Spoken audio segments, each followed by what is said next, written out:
Apocalipsis capítulo 14, vamos a mirar del verso 14 y adelante. Solamente quiero sacar una idea de acá. Yo creo que Dios me puso en mi corazón compartir con ustedes la importancia de que cada uno de nosotros, valga la redundancia, podamos entender el por qué es vital la vida de oración en la iglesia. ¿Sabe usted? Wesley dijo: nada sucederá en la tierra sino en respuesta a la oración. Y si nosotros de verdad que queremos mantenernos en sintonía con el Señor, vivir en la normalidad a donde Dios nos llamó, nosotros no podemos pensar que la vida de oración es una vida opcional. Si una iglesia que no ora es una iglesia que camina en la carne. Un pastor que no ora es un pastor que no tiene revelación de la palabra, no puede enseñar la palabra, es un pastor que tiene un título, pero que no tiene vida. Una iglesia, un discípulo, una discípula de Jesucristo que no ora, no puede caminar en victoria. Pero aquí hay una relación entre oración y los intereses de Dios. Y por eso dice, quiero leer Apocalipsis 14, verso 14. Miré y he aquí una nube blanca, y sobre la nube uno sentado semejante al Hijo del Hombre, que tenía en la cabeza una corona y en la mano una hoz aguda. Y del templo salió otro ángel o mensajero clamando a gran voz al que estaba sentado sobre la nube: mete tu hoz y ciega, porque la hora de cegar ha llegado, pues la mies de la tierra está madura. Y el que estaba sentado sobre la nube metió su hoz en la tierra, y la tierra fue cegada. Padre, en esta hora nosotros oramos por la unción de tu Espíritu. Gracias porque tú has prometido llevarnos a toda verdad, y hoy día oro que sobre nosotros venga unción, espíritu de sabiduría y de revelación en el conocimiento de tu persona y de tus propósitos para con nosotros. En el nombre de Jesús oramos. Amén y amén. Fíjense que el requerimiento de Dios para recuperar la tierra no es algo que sucedió a través solo de los profetas. Siempre en todo el relacionamiento de Dios con los seres humanos, tú y yo vamos a descubrir, cuando miramos las Escrituras, que la intención del Señor siempre ha sido recuperar al hombre para sí. Cuando el hombre peca en el huerto del Edén, Dios no desiste de su plan original. Dios no hace un plan B. Él creó al hombre para su expresión, para su deleite, y lo puso en la tierra para que sojuzgue, para que gobierne, para que señoree. Y cuando el hombre se independiza o peca en el huerto del Edén, aún así Dios va en recuperación de este hombre a través del tiempo. Y Dios no ha cesado de llevar adelante su plan eterno. Dios ama al ser humano y no quiere que ningún hombre se pierda, sino que todos se arrepientan y vengan al conocimiento de la verdad.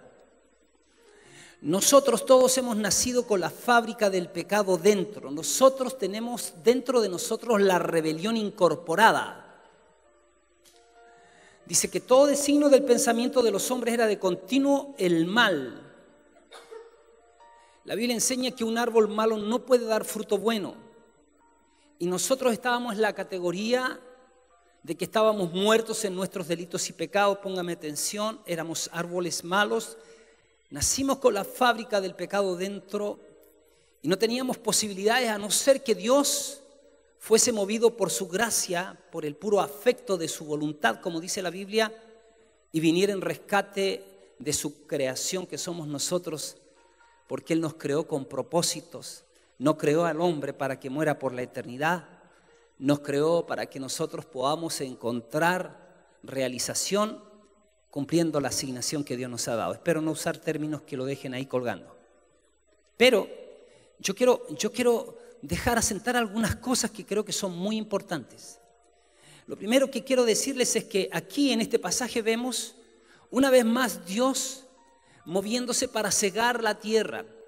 El concepto de cegar lo podemos entender un poquito más cuando los discípulos estaban hablando con Jesús y Jesús les dice: ustedes piensan que faltan 4 meses para que venga la siega. Y Jesús estaba seguramente, siempre estaba en una actitud diligente de hablarle a la gente. Y Él les dice: alcen sus ojos, porque los campos están blancos para la siega. Lo que está diciendo Jesús a sus discípulos es: yo desde ya ahora ustedes los he hecho colaboradores conmigo. No solamente vengo yo a recoger el trigo para meterlo al granero, sino que quiero que ustedes sean mis colaboradores. Pero no posterguen la labor. Piensen que es muy importante para Dios recuperar al ser humano para sí. Se dice que el texto que de alguna manera conjuga toda la Biblia es Juan 3:16, que todos lo debemos conocer de memoria, porque de tal manera amó Dios al mundo, que dio a su Hijo Jesucristo, para que todo aquel que en Él cree no se pierda, mas tenga vida eterna. Entonces sígame con esto, por favor. Nada, dijo Wesley, puede suceder en la tierra sino en respuesta a la oración. No sé si te dice algo esto, pero si es verdad lo que dijo Wesley y han dicho otros, ¿cierto? Entonces quiere decir que nuestra participación en el plan de Dios es vital. Quiere decir que no sucedería nada en este tiempo si no hay hombres y mujeres que entren en acuerdo con Dios, póngame atención, para que Dios encuentre legalidad en la tierra y pueda hacer algo a través de nosotros, en nosotros y a través de nosotros. Miren lo que voy a decir. Hay textos en las Escrituras que hablan de que Dios puede hacer algo cuando se encontró canales para hacerlos. Cuando Dios crea al ser humano y lo crea con cuerpo, alma y espíritu, establece algunas cosas que tenemos que entenderlas, que son así. Usted después escudriña y va a darse cuenta que lo que yo digo es verdad. ¿Sabe? Dios no puede hacer algo en la tierra solamente siendo espíritu. Ningún espíritu puede hacer algo en la tierra a no ser que encuentre canales, en este caso los seres humanos, para que ese obrar sea legal. Ningún espíritu, los demonios buscan ilegalmente cuerpos para hacer cosas. Ellos tenían mucho miedo que el Señor los enviara a lugares secos. Cuando Jesús dice: cuando el espíritu inmundo sale del hombre, anda por lugares secos buscando reposo. Y como no lo haya, dice: volveré a mi casa. ¿Cierto? Y la haya adornada la casa, vuelve, pero la haya vacía. Ese fue el problema. Que la persona permitió que el Señor la bendiga, pero no incorporó a Cristo como el centro de su corazón. Por eso estaba vacía esa casa. Y volvió con 7 peores, y el postrer estado de aquel hombre viene a ser peor que el primero. Pero anda por lugares secos buscando reposo. Quiere decir que estas entidades espirituales siempre andan buscando legalidades para poder intervenir en la tierra. Pero ¿sabes qué? Esto no es un asunto solamente del mal. También el Señor requiere de hombres y mujeres que se dispongan. Hasta para el Señor salvar al mundo tuvo que tomar forma humana. En otras palabras, usted ha leído algunos textos que no tengo tiempo de buscarlos ahora, pero la Biblia dice, por ejemplo: todo lo que atares en la tierra, le dice a sus discípulos, será atado en el cielo. Y todo lo que desaten en la tierra va a ser desatado en el cielo. La pregunta es: ¿cómo así? O sea, la tierra primero ata y el cielo ata. Y la tierra primero desata y el cielo desata. ¡Wow! ¿Por qué? Porque Dios puso al hombre como su mayordomo. Dios puso al hombre en la tierra como su corregente. Dios delegó autoridad al hombre para que el hombre administre, sojuzgue la tierra. De manera que para que Dios pueda hacer algo siempre, aún el Dios Todopoderoso estableció formas de funcionar. Y el Dios Todopoderoso se limitó a esto, a encontrar la colaboración del ser humano para a través del ser humano llevar adelante su obra. Mire qué tremendo, qué grande privilegio. El Señor Jesucristo vino a la tierra y tomó forma humana para redimir al ser humano, para ponerlo en su posición original. Lo que el hombre perdió en el huerto del Edén, el Señor Jesucristo vino a recuperarlo. En el huerto del Edén el hombre cuando pecó se hizo esclavo del diablo. Pero cuando uno entrega su vida a Cristo, sale de la esclavitud de Satanás y ahora se hace esclavo de Jesucristo. Ahora vivimos para los intereses de Dios. Y empezamos un proceso de transformación en nuestra vida, en que cada vez que lo amamos más, entonces nos interesan más los intereses de Dios, la voluntad de Dios. Queremos que el reino de Dios se haga en la tierra y que venga a la tierra. Dios ha encontrado y encuentra a sus hombres en distintas partes que se ponen de acuerdo con Dios. Dice que los ojos de Dios miran y dice que rodean la tierra para ver si encuentra un hombre que tenga un corazón perfecto y correcto para con él. Para que Dios pudiese liberar la raza humana del exterminio, necesitó de un hombre llamado Noé. Para que Dios pudiese tener una familia de la cual habría de nacer el Mesías, necesitó de un hombre llamado Abraham que le creyó. Y porque le creyó Abraham a Dios, le fue contado por justicia. Para poder sacar a Israel de la esclavitud de 400 años en Egipto, al pueblo de Israel, necesitó de un Moisés. Y usted se va a dar cuenta que para establecer el reino en Israel, Dios necesitó de un David y necesitó de un Salomón. Para que pueda nacer el Mesías, Dios requirió de una doncella que se consagrara a él, llamada María. Y María lo tenía clarito, ya sabía que ella no iba a salvar a nadie. Ella iba a ser simplemente el instrumento que Dios iba a usar para que Emmanuel, Dios con nosotros, viniera a la tierra. En las bodas de Canaán, ¿se acuerdan cuando se acercan los discípulos diciendo que se acabó el vino? Y de hecho ella también se acerca a donde Jesús. Pero lo que me llama la atención de María es que ella habla a sus discípulos y les dice a sus discípulos: hagan todo lo que Él les diga. Hasta ella sabía clarito que no había que poner su mirada en ella, sino en Jesús. Jesús entonces vino a recuperar al hombre para Dios como ejemplo de todos estos hombres que Él haría nacer de nuevo. Todos los que entregamos nuestra vida a Jesús nos convertimos en hijos de Dios y Dios nos hace sus embajadores. Entonces, qué interesante es esto que estoy asentando, porque Dios busca hombres y mujeres que entren en acuerdo con Él. El profeta Amós dijo: podrán andar dos juntos si no estuviesen de acuerdo. ¿Sabe? Estuvimos enseñando las células de la actitud de María. María se sentó a los pies de Jesús. E hicimos la diferencia entre la gente que oye la palabra de Jesús y aquel que se sienta para oír. El que se sienta para oír está diciendo, con la actitud de sentarse: yo soy de tu escuela, yo me comprometo a seguir tus enseñanzas, yo me comprometo a ser influida o influido por ti, yo me comprometo a ser transformado por el efecto de tu voz. Dios siempre se ha encontrado, y Jesús dijo que esa actitud, Dios siempre se ha buscado ese tipo de gente. Y el Señor dijo con respecto a María que esa actitud era escoger la buena parte, la cual no le sería quitada. La actitud de sentarse no habla de una vez, habla de un estilo de vida, de una decisión que toma una persona, que debe ser la decisión de cada uno de nosotros sentados a los pies de Jesús. Así que Dios busca hombres y mujeres para entrar en acuerdo con Él. Cuando nosotros no conocíamos al Señor, nuestros pensamientos eran pensamientos vanos. Entonces vivíamos conforme al espíritu de la potestad del aire, el espíritu que opera en los hijos de desobediencia. Éramos enemigos de Dios en nuestros pensamientos. Pensábamos banalidades. Pero cuando viene el Señor a nuestra vida, no solo nos perdona, sino que ahora viene una transformación de cambio de pensar. El arrepentimiento, la metanoia hace precisamente eso. Dejamos nuestra manera de pensar, ¿cierto? Cambiamos nuestros pensamientos por los pensamientos de Dios. Ahora bien, síganme en esto, por favor. ¿Podrán andar dos juntos si no estuviesen de acuerdo? Y la respuesta es no. Por eso, para andar junto con Dios como caminó Enoc, caminó 300 años con Dios, entonces Enoc entró en acuerdo, en tal acuerdo con Dios, que hasta Dios se le olvidó que los hombres para irse con él se tienen que morir. Pero este no se murió, dice que se lo llevó Dios. ¿Sabe? Mis preciosos, escúchenme bien. A Dios le ha placido escogerte. A Dios le ha placido, por el puro afecto de su voluntad, considerarnos en sus labores.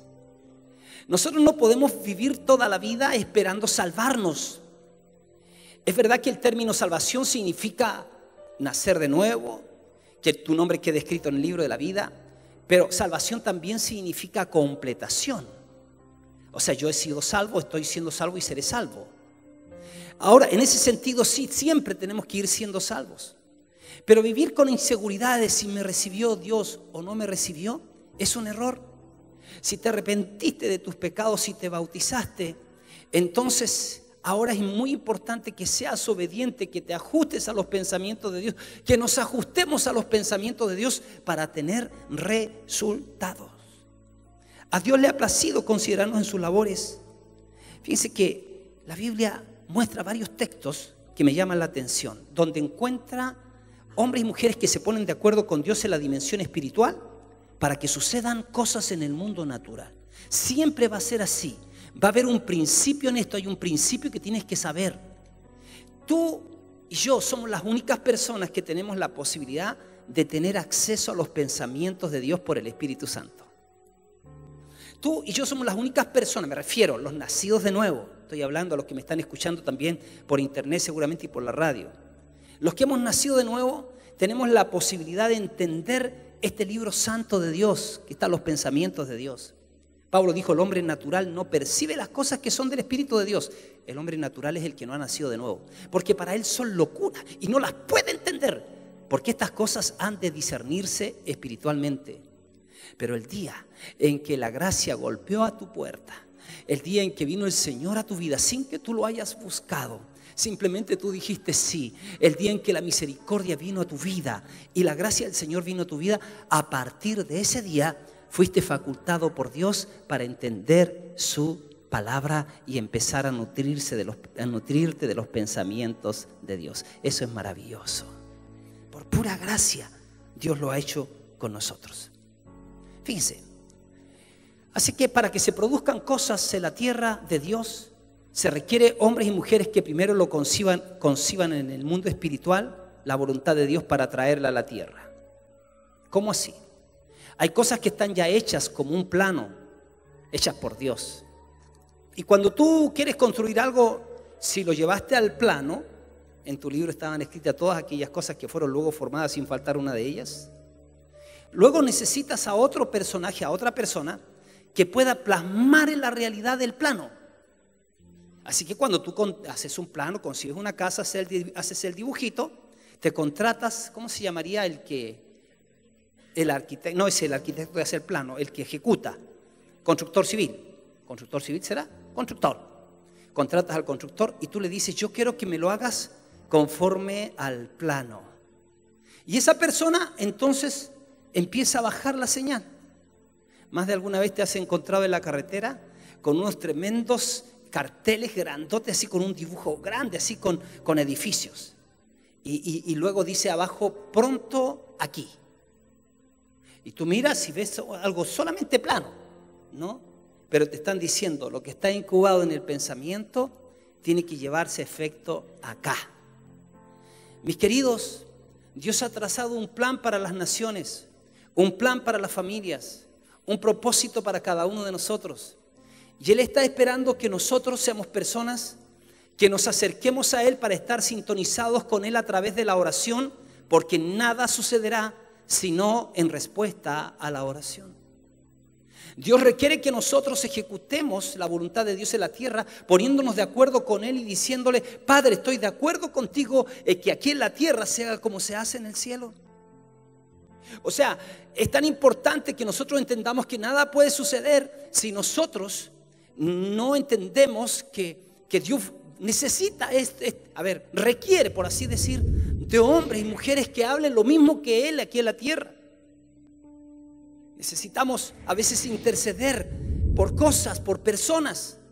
Y si nadie intercede por ellas, nada sucede. Porque hay una especie de puerta que se abre, de llave que se abre para que sucedan cosas. Me llama la atención, por ejemplo, Ana.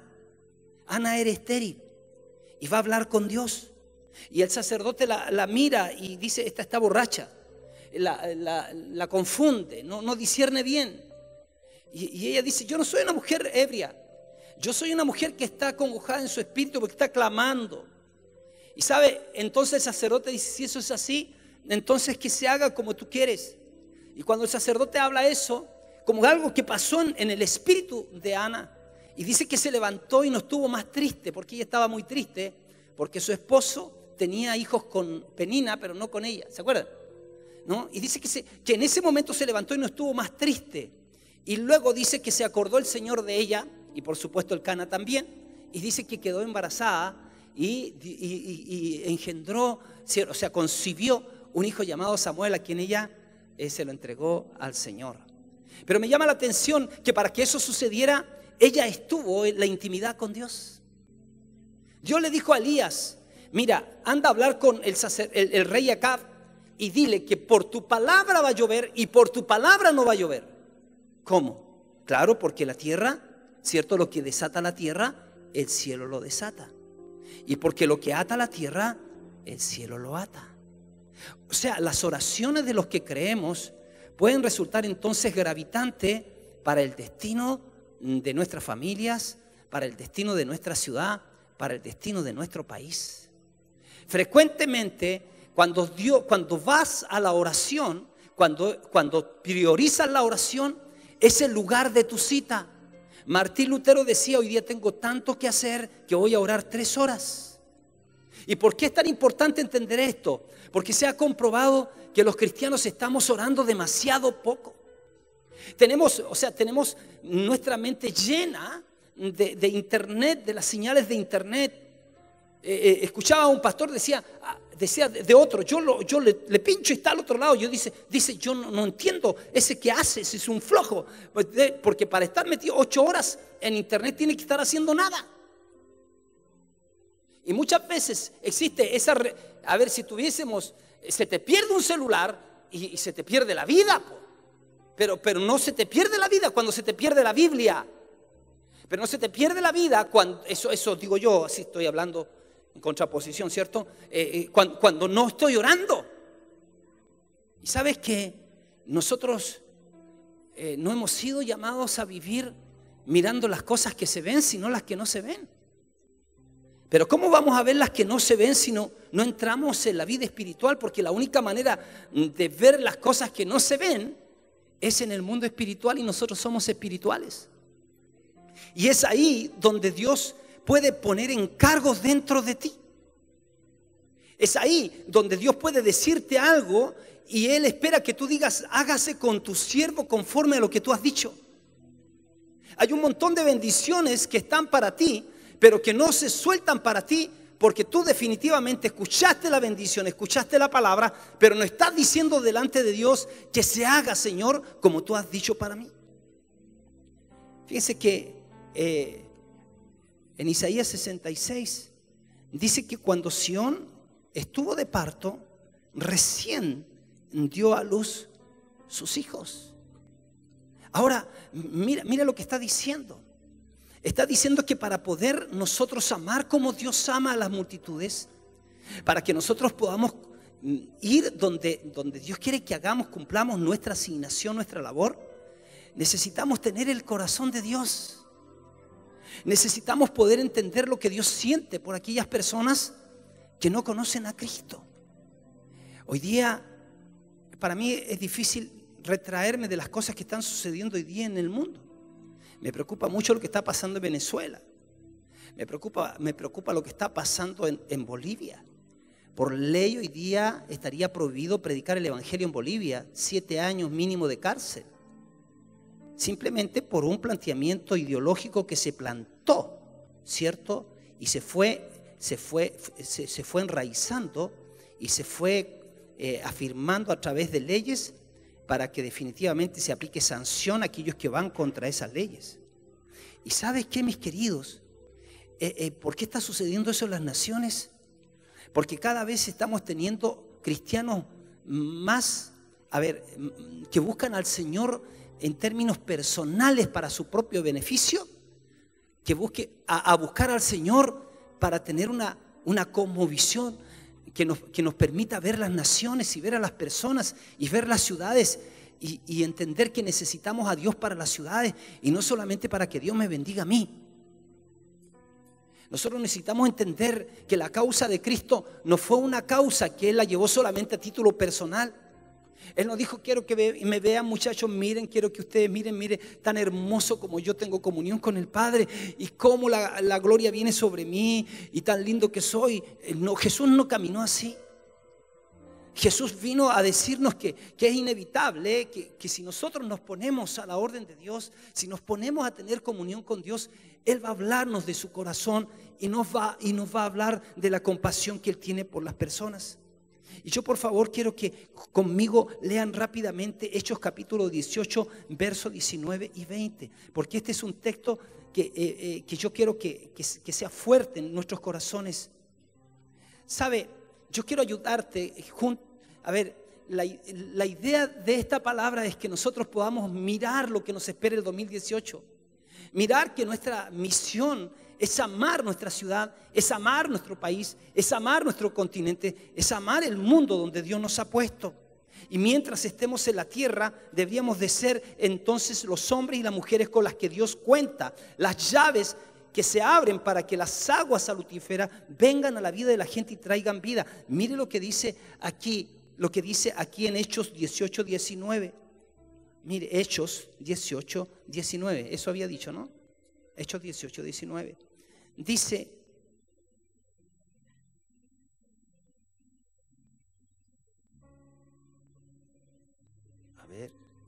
Hechos 19. Déjeme ver. Sí. Hechos 18, versos 19 y 20. No es.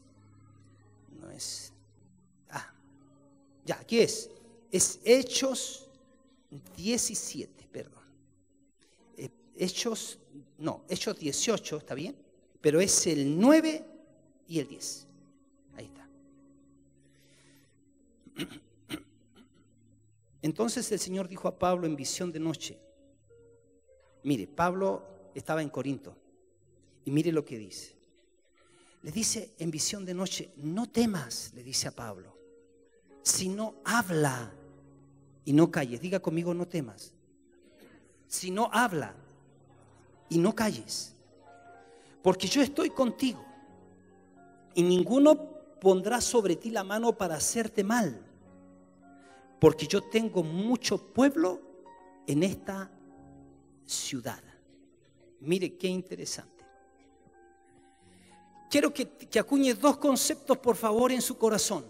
Este es algo que usted ya ha escuchado, pero quiero repasárselo.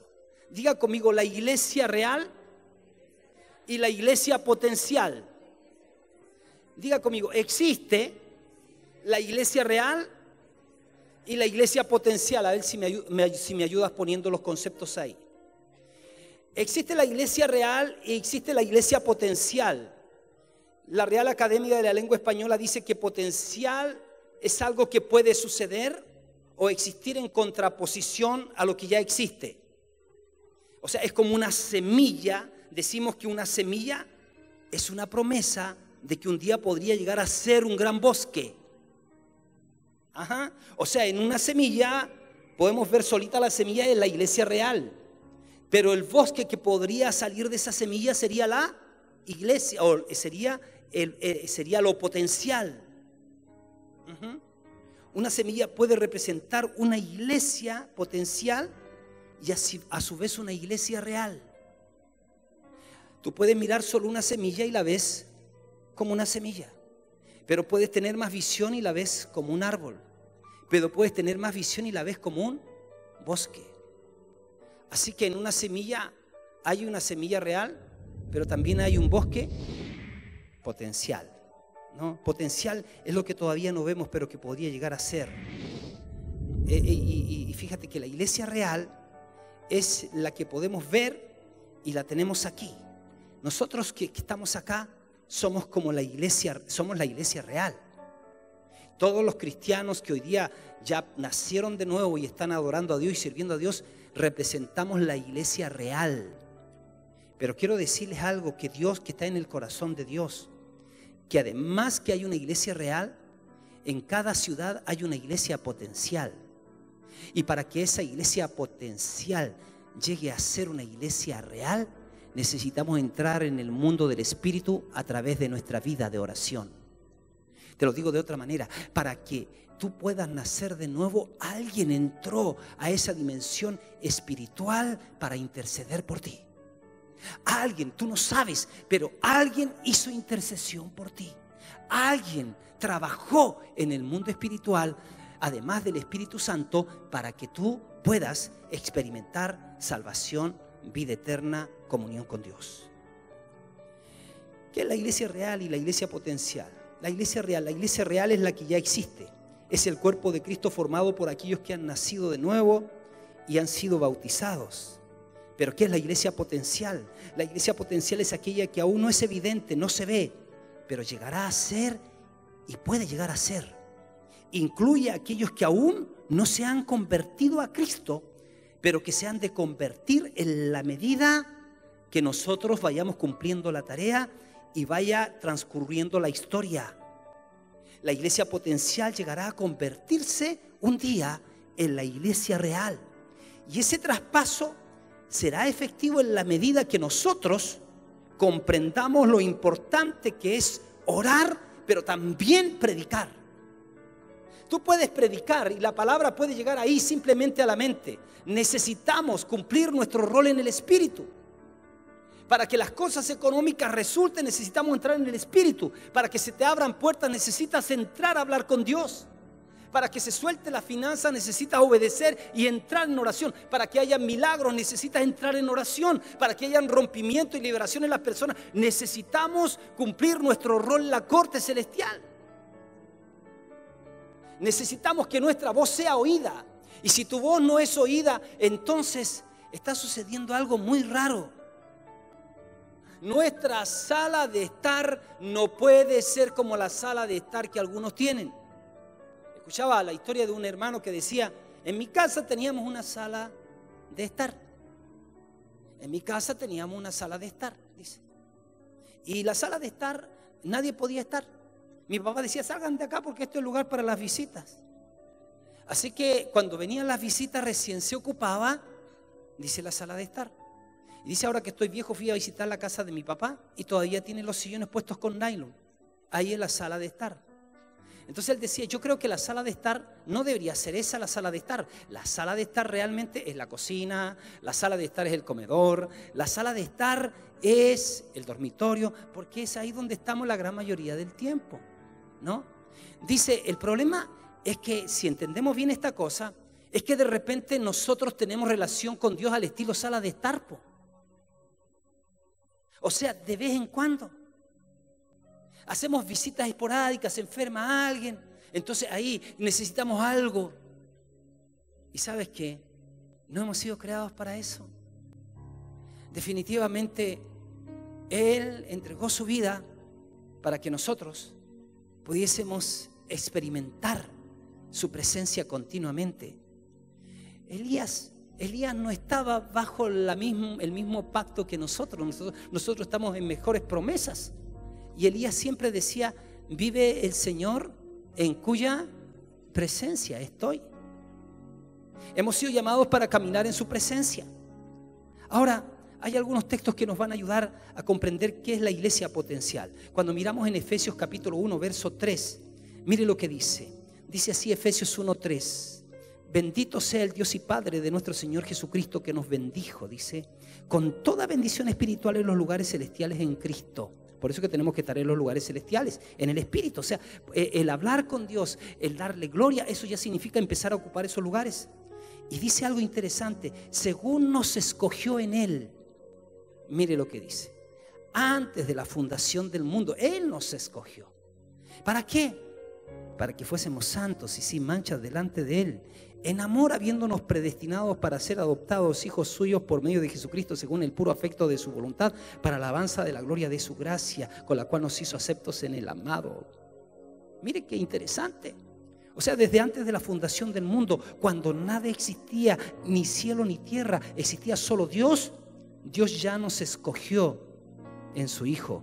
Cuando aún no existía la iglesia, Dios ya veía la iglesia, la conoció, nos escogió en su Hijo, nos amó y nos dio un destino de antemano para ser sus hijos. ¡Qué maravilla! Esto lo dice la Biblia. A esa iglesia que antes de la creación no existía, podemos llamarla la iglesia potencial. La iglesia que aún no era, pero que un día llegaría a ser. O sea, tú y yo pertenecíamos antes a la iglesia potencial. Ahora pertenecemos a la iglesia real.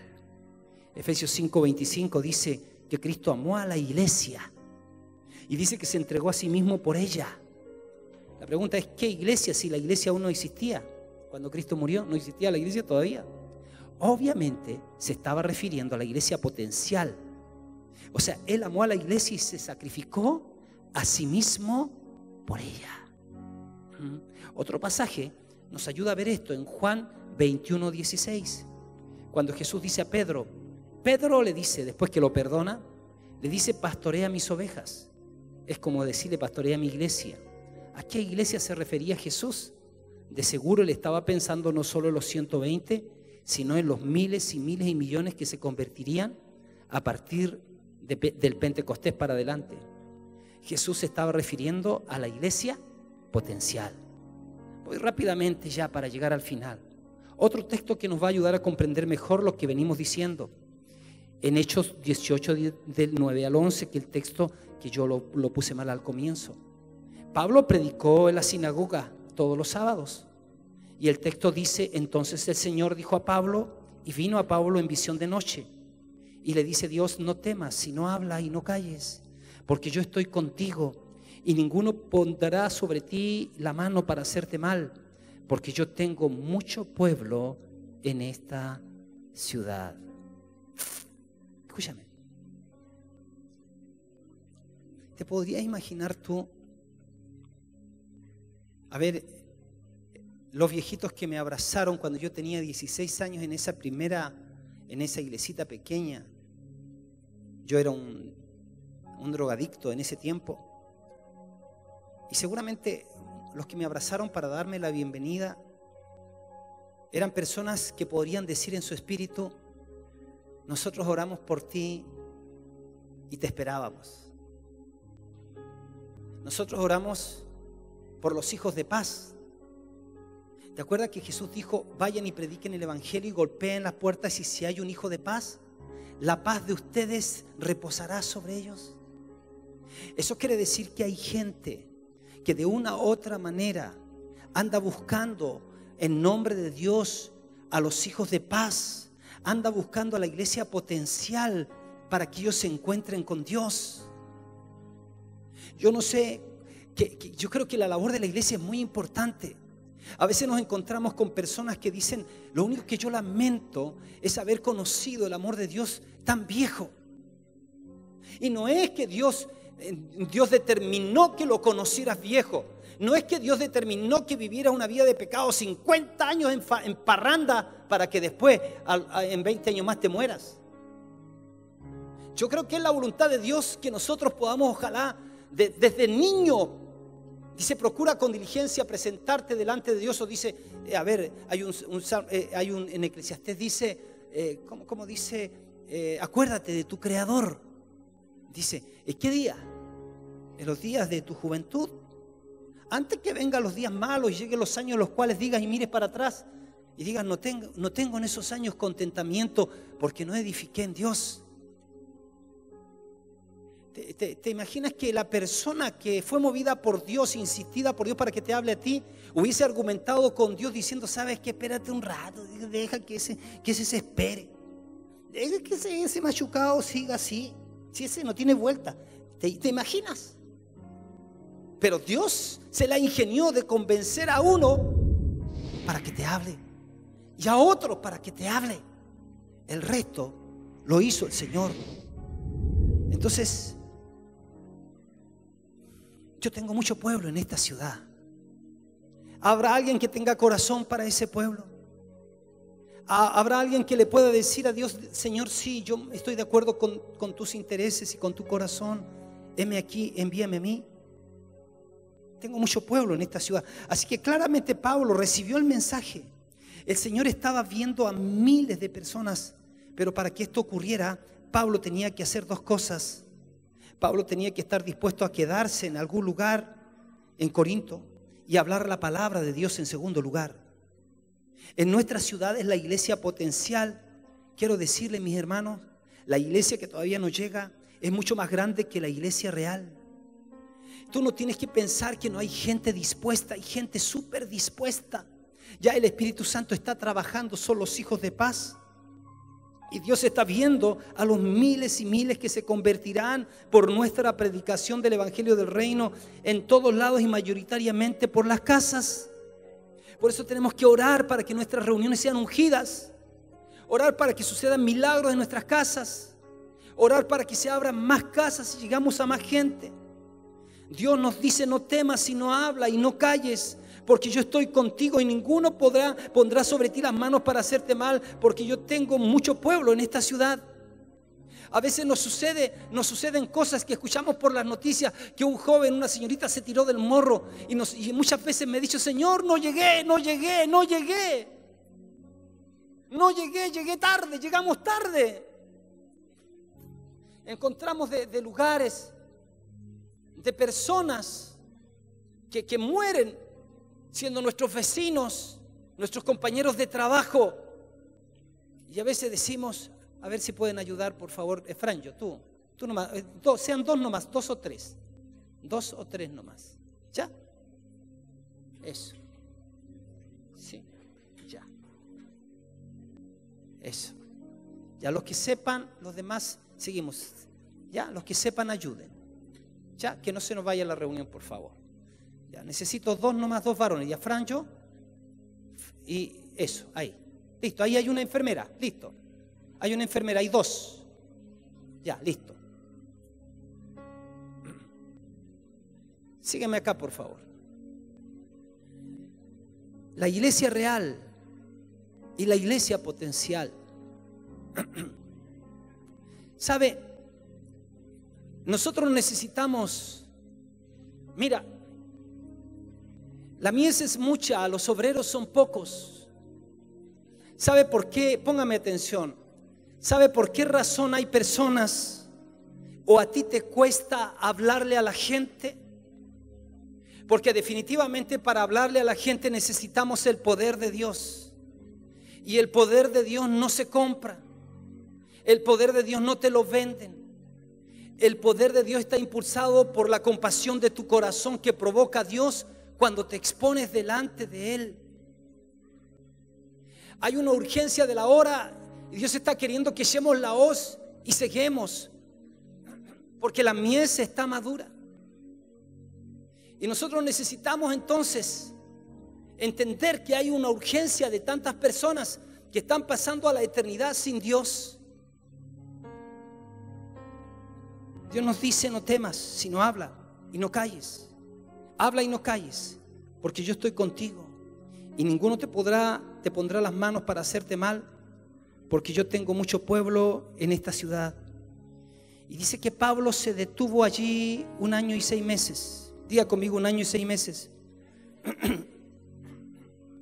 Necesitamos que se abran casas de larga duración. Nosotros a veces tenemos complicaciones cuando nos aparecen personas diciendo que van a cerrar sus casas. Dice que estuvo allí 1 año y 6 meses mínimo enseñándoles la palabra de Dios. ¿Sabes qué? Cuando tú miras ahí en 2 de Timoteo 2:10 dice, por tanto, dice, ponga atención, pon ahí por favor 2 de Timoteo 2:10.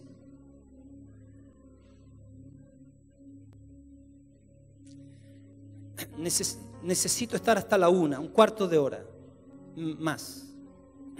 2 de Timoteo 2:10 dice, necesito que la pantalla me ayude. Mire lo que dice Pablo. Por tanto, todo lo soporto. Mira cómo dice Pablo. Por tanto, ¿qué pasa? Todo lo soporto. ¿Por amor de quién? ¿Por amor de quién? ¿Cuáles son los escogidos? Diga la iglesia potencial. Sí, la quien todavía no entra. Los que todavía no se convierten. Para que ellos también obtengan, ¿qué cosa? La salvación que es en Cristo Jesús para gloria eterna. Que es en Cristo Jesús con gloria eterna. Aquí Pablo habla a Timoteo de disposición a sufrir por los escogidos, para que ellos obtengan la salvación que es en Cristo Jesús. Mire, por favor, Pablo dice: todo lo sufro por amor a aquellos que aún no obtienen la salvación. Pablo abraza el sufrimiento por amor a los escogidos, por amor a la iglesia potencial, para que ellos también obtengan la salvación. Hay un último versículo que quiero que lo medite y lo reflexione en Colosenses capítulo 1, verso 24 y 25. Pablo dice así. Dice en Colosenses capítulo 1, verso 24 y 25. Dice Pablo: ahora, a ver si lo puedes poner, por favor. Colosenses 1, 24 y 25. ¿Hay alguien detrás ahí? Sí, ya, correcto. Dice Pablo: ahora me gozo en lo que padezco por ustedes y cumplo en mi carne lo que falta de las aflicciones de Cristo por su cuerpo, que es la iglesia. Mire, ponga atención en esto, porque esto te arroja algunas preguntas. Pablo dice: ahora yo me gozo en lo que padezco por ustedes y yo cumplo en mi carne lo que falta de las aflicciones de Cristo. Qué raro. Por su cuerpo, que es la iglesia. Nosotros hemos dicho que el sacrificio de Cristo lo cubre todo, que no hay más sacrificio.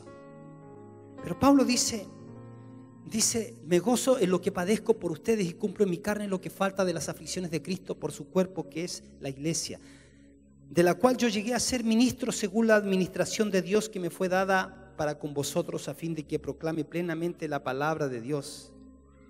Y dice: y anuncie la totalidad de la palabra de Dios. El misterio que había estado oculto desde los siglos y edades, pero que ahora ha sido manifestado a sus santos. Verso 27, a quienes Dios quiso dar a conocer las riquezas de la gloria de este misterio entre los gentiles, que es Cristo en vosotros, la esperanza de gloria. Verso 28, a quien anunciamos, amonestando a todo hombre y enseñando a todo hombre en toda sabiduría, a fin de presentar perfecto en Cristo Jesús a todo hombre. 29, para lo cual también trabajo luchando según la potencia de Él, la cual actúa poderosamente en mí. Esto es lo último que voy a decir, pero Pablo se goza en lo que padecía.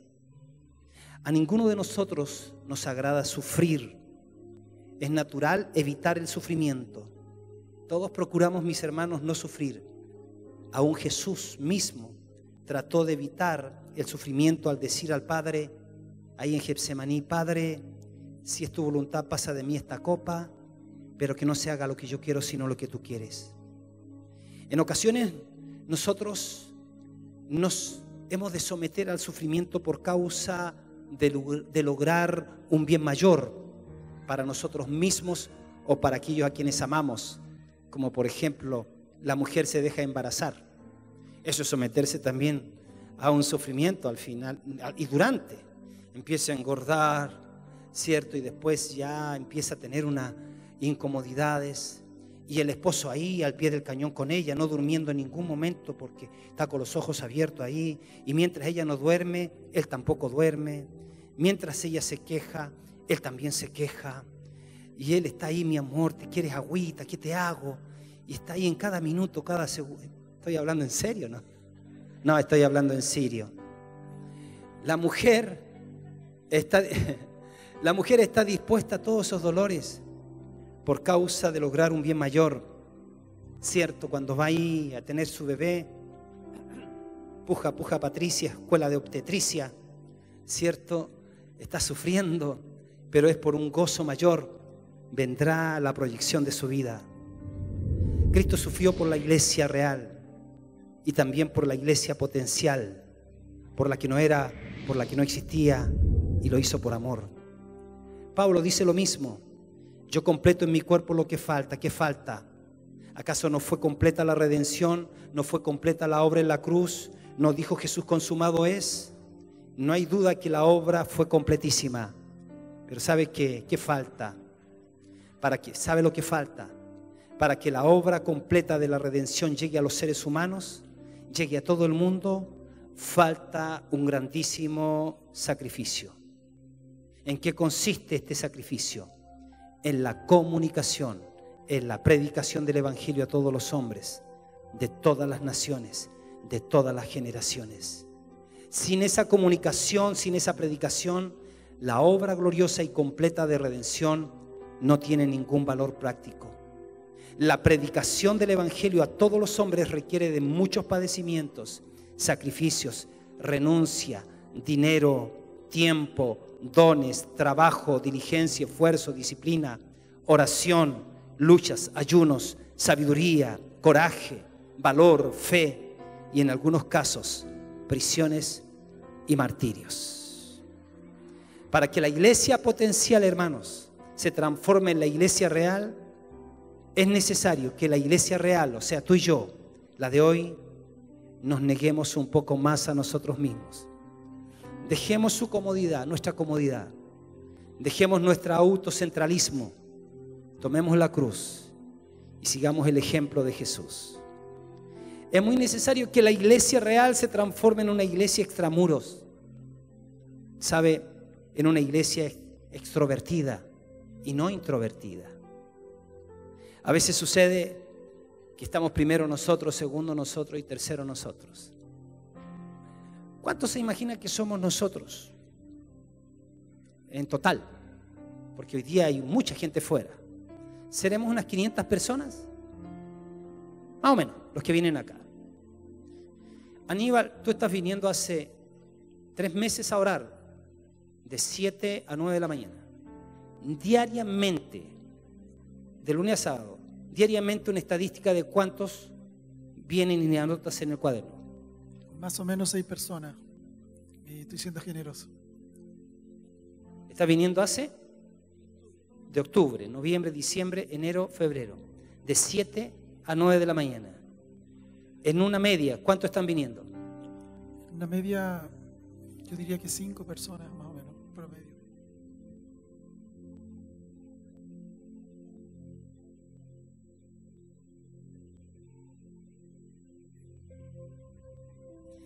Ahora usted sabe que la manera de tener comunión es a través de la oración.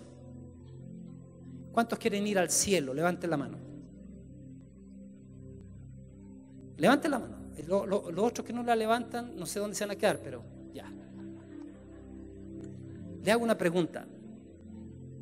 ¿Para qué usted quiere ir al cielo si usted no quiere nada con Dios aquí en la tierra?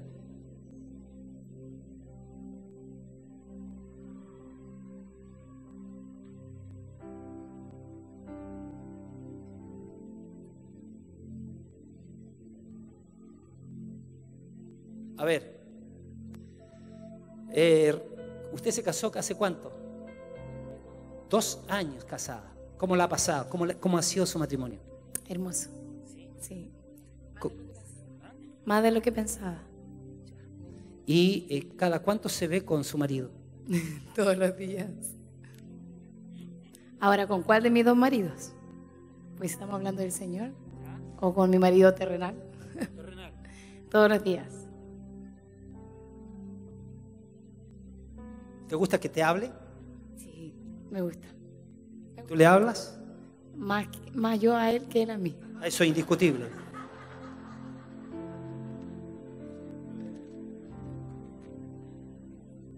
¿Tú hablas con tu mujer? Sí.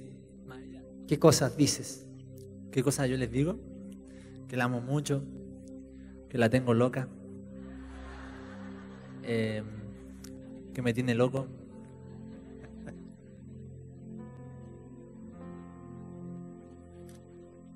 En la mayoría de las congregaciones dicen que se usa el 90% de los recursos de todo tipo hacia adentro.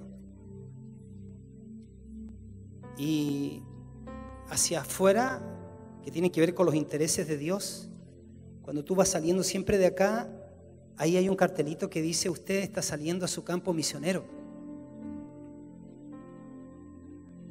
El 90% de los recursos está para mí. Nosotros estamos saliendo de esto, gracias a Dios, y ya hemos abierto 32 casas, pero vamos por más. La iglesia que Dios requiere es una iglesia que sale, una iglesia que recorre, que busca a los perdidos. Es una iglesia que se hace coherente con lo que escucha, que aplica en su casa y en su familia lo que escucha. Es una iglesia que recorre, que busca a los perdidos en las calles, en la universidad, en el trabajo, en las plazas, en las playas, en las redes sociales. ¿Cuánto de las redes sociales ocupas para evangelizar? Ay, que me estoy comiendo el completo, y aparece ahí y dice Coca-Cola Light. La iglesia que Dios quiere es la iglesia que está en medio de la gente, cerca del sufrimiento y del dolor. La iglesia que Dios quiere es una que ora y llora por los perdidos. Es la iglesia que consuela a los tristes, sana a los enfermos, se relaciona con los pecadores, bendice a los perdidos y los recibe en sus casas. Es la iglesia que sale del salero y se mezcla con la sociedad. Es la levadura que se mezcla con la masa hasta leudarla toda. Es la iglesia que va andando y llorando, llevando la preciosa semilla, pero que vuelve trayendo con regocijo sus gavillas. Es la iglesia que funciona durante los 7 días de la semana, con cada hijo de Dios mostrando a Cristo por todos lados, con discípulos dispuestos y disponibles, llevando el vituperio de Cristo si fuera necesario. La iglesia que Dios quiere es una iglesia que gasta de lo suyo con tal que la iglesia potencial llegue a ser la iglesia real, dispuestos a sufrir todo por amor a los escogidos, para que ellos obtengan la salvación que es en Cristo Jesús. Todo esto va a ser posible si todos los hermanos mayores y menores nos transformamos en modelos. Si los hermanos mayores nos transformamos en modelos para los hermanos menores. A veces yo digo: Dios, qué pena, me da tanta tristeza. Hay personas que están pasados de entrenamiento y de revoluciones, que debiendo ya ser maestros es necesario que se les vuelva a dar leche. ¿Y sabes qué? Dios está añadiendo a la iglesia cada día a mucha gente nueva. Somos llamados a ser una iglesia con un corazón pastoral, que vea a las personas como ovejas desamparadas y dispersas que no tienen pastor. Somos una iglesia llamada a recorrer. Esto significa buscar a los perdidos primeramente en oración y también yendo por todos los lugares. Gracias a Dios que ha puesto ante nosotros el gran desafío de mirar como Él ve nuestras ciudades. Y Él nos está impulsando a tomar la iglesia potencial a partir de nosotros, que somos la iglesia real, abriendo nuestras casas por toda la ciudad. Por eso, mis preciosos, hoy día yo estoy escuchando la intención de Dios una vez más decir: dale, echa la hoz y ciega. Toma el trigo que ya está blanco para ser puesto en los graneros. Pero ¿sabes qué? Nos va a subir nuestro nivel de compasión si no escogemos como María la buena parte, para que crezca el nivel de pasión. Quisiera invitarles a prepararse para venir a la casa de oración de 7 a 9 de la mañana.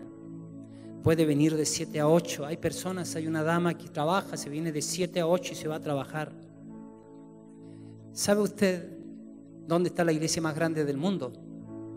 En Corea. ¿Y sabe usted a qué hora ellos se levantan? Hay un libro escrito que se llama así, mucho más que número, dice. Aparece una foto donde está la iglesia del pastor David Paul Yonggi-cho y aparece como medio metro lleno, está lleno el lugar afuera con nieve. y aparecen las multitudes esperando, haciendo cola para poder entrar a la reunión de oración a las 4 de la mañana. Los coreanos son muy trabajadores, pero no hacen excusa por su trabajo. Dios siempre tiene que ser el primero. Ingéniatelas, disponte, pero ¿sabes qué? Nosotros vamos a ver todo lo que Dios ha dicho de nosotros, el incremento financiero, las multitudes viniendo a Cristo.